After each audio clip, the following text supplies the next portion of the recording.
Good day to all of you. Myself, Dr. Arvind Sharma, Associate Professor in Physics, Government Dogar College, Bikaner. Today, we are going to discuss about one-dimensional problems in quantum mechanics. We started from the free particle problem. After that, particle in a box, potential state, rectangular barrier.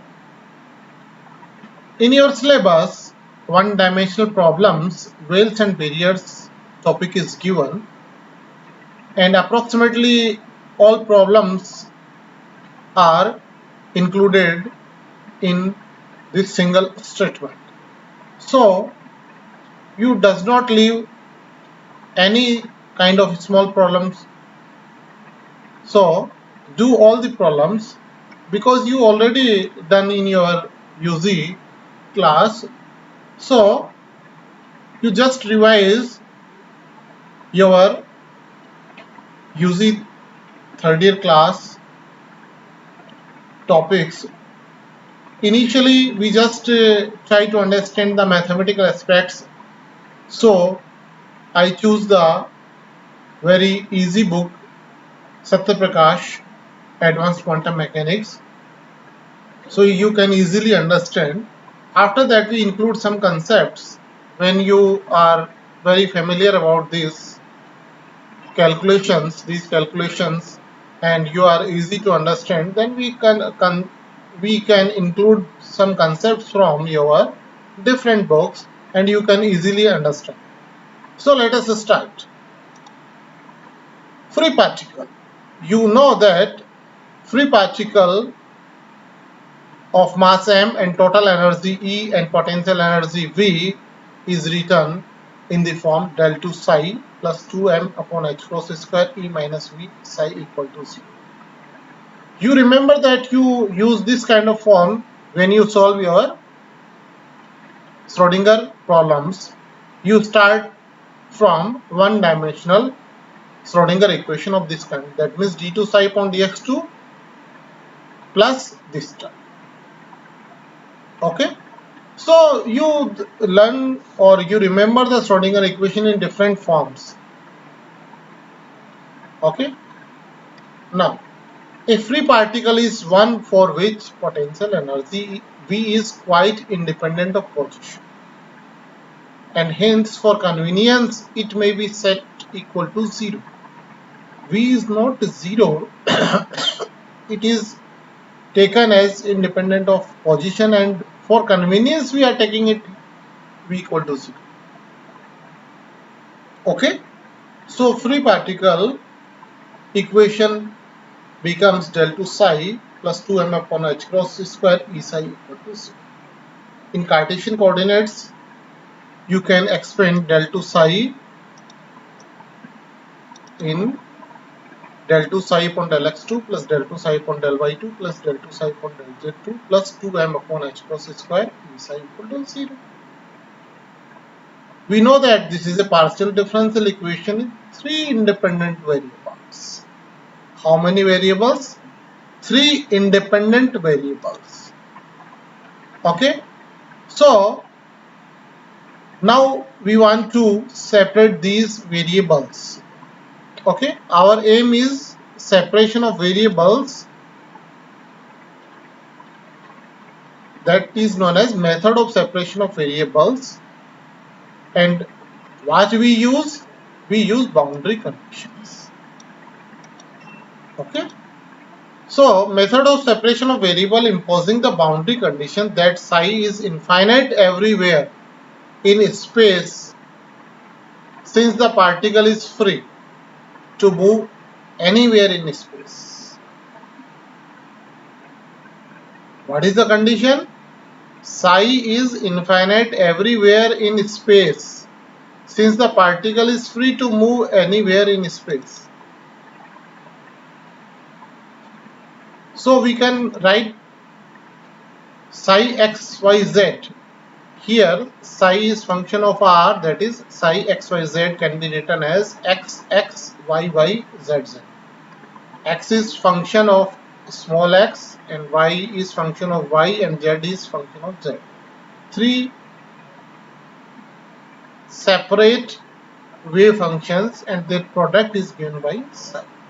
Okay, substituting this in equation 3, we easily get this equation.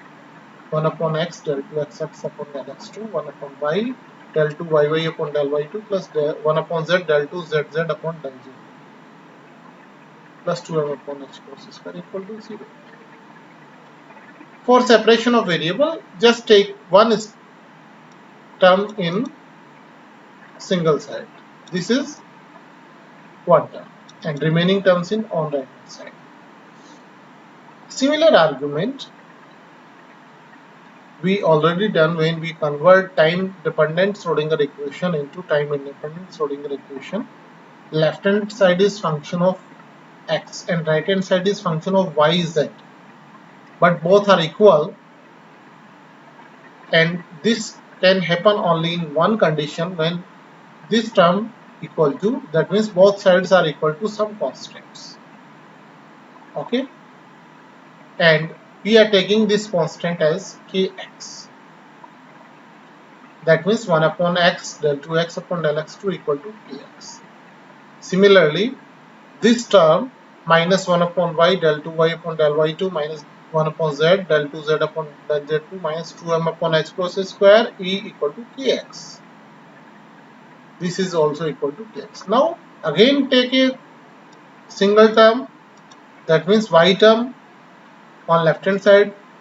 Okay, same argument, it should be equal to constant, at this constant we are taken ky. Okay, and this term right hand side is again becomes equal to ky. Now z term becomes equal to this. Okay, again we are taking same condition, left hand side and right hand side equal to should be equal to constant, as that constant taken to be kz. Okay, so this becomes kx plus ky plus kz equal to minus 2m upon h cross square.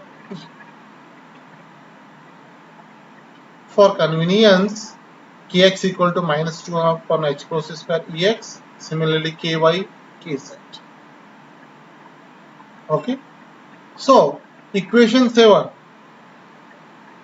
which equation? This equation becomes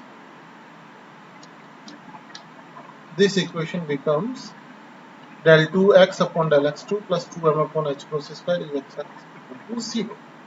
X component of the equation. And the general solution of above equation can be written as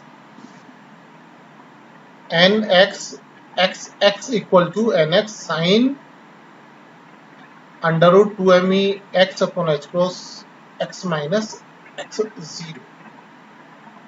Okay, you know that the simple solutions, this equation is form of simple harmonic motion, and what is the solution? A sine kx, and this is only kx term, x minus x0, where nx and x0 are arbitrary constants. So simple solution of Schrodinger simple harmonic motion we are considering here. Similarly we can take y component and z component. What is y component? This equation 17 equation is given y component, and equation 18 gives z component, and the general solution y equal to ny sine under root 2 mey upon h cross y minus y0. Only replace x by y and x by z, you can easily get the y and z component results also. Okay, now as any sine function is single valued, before this step look this equation 21. Substituting values of kx, ky and kz in equation 19. We know that equation,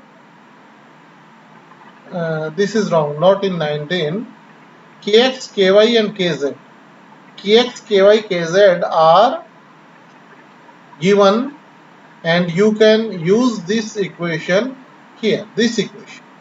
Kx plus ky plus kz equal to minus twice me upon h process. So from this equation you can easily see that eigenvalues are given by E equal to ex plus ey plus ez. As any sine function is single valued. Point to be noted that any sine function is single valued, okay, finite, continuous for real values of its argument. Okay, this is very important point. Again, sine function is single valued, finite, continuous for real values of its argument. Therefore, finite values of x, y and z, that is ex, ey and ez, and hence E must be positive. Ex, ey and ez are finite, hence E should be positive. Thus, the eigenfunction or wave function or characteristic function, you can use three words for this: eigenfunction, wave function, characteristic function, and fourth one is state function. So many kinds of words can be used for wave function. Okay, again I repeat: eigenfunction, wave function, characteristic function and state function, and similarly energy values of the corresponding wave function. Okay, so eigenfunction of the free particle and eigenvalues for free particle, as we deduce, is given by psi equal to xyz equal to n sine under root 2 mex upon h cross x minus x0, sine under root 2 mey upon h cross y minus y0, sine under root 2 mez upon h cross z minus z0. That means product of xyz, product of xyz, and eigenvalues is summation of xyz. This differentiation, this difference should be cleared in your mind, that wave function is given by product of xyz because we choose such kind of function. Okay, and the result or equations gives E equal to ex plus ey plus ez.